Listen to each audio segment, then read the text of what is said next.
How did you come to develop an interest in Iran? What a specific aspect of Iran initially sparked this interest for you? Despite your engagement with Arabic and Turkic history, why has your primary focus consistently remained on Iranian history? This goes back to my youth, meaning my high school years in Holland. I'm Dutch, as you know. And I did what they call gymnasium, classical high school, which means that I studied Latin and Greek. And I learned about the Persians by reading Greek texts, Xenophon and Herodotus, and so forth. The wars fought between the Persians and the Greeks at the time. And it sparked an interest in me about the Persian side, because of course all this was written from the Greek perspective.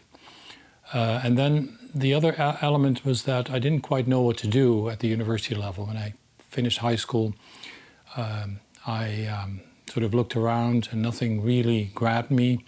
There were certain things I couldn't do anyway because I had done the alpha variant of gymnasium, which meant lots of languages, but very little hard science and mathematics and so forth.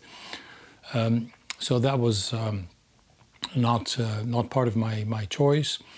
And I could have done sociology, psychology, which were kind of in vogue at the time. We're talking early 1970s here. But I thought there were a lot of talk and very little substance.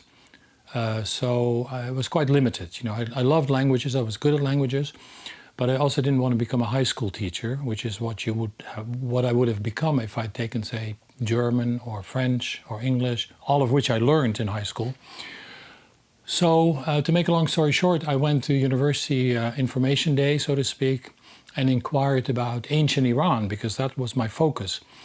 And they basically asked me if I was independently wealthy, or at least my parents, or at least had enough money, because there are no jobs, they basically told me. And I wasn't from a wealthy family at all. Actually, I was the first one to go to university.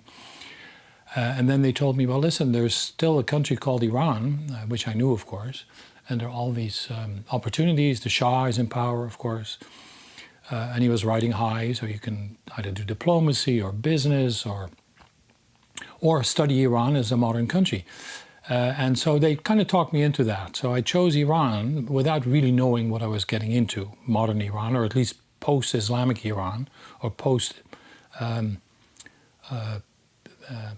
Islamic Iran, really.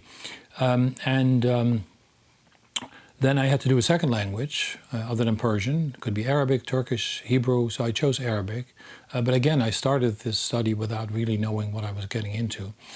But I kind of fell in love with it. I love the languages. And then I went to Morocco after my second year, and I was kind of overwhelmed with the exotic atmosphere and the tastes and the smells and the colors and so forth. Then in 1976, I had a chance to go to Iran on an exchange program which existed between Iran and Holland. So I went for a year, and I had a lot of problems, but I did end up liking Iran, not just liking it, but really being fascinated with the culture and the people. And so then I continued on the way back.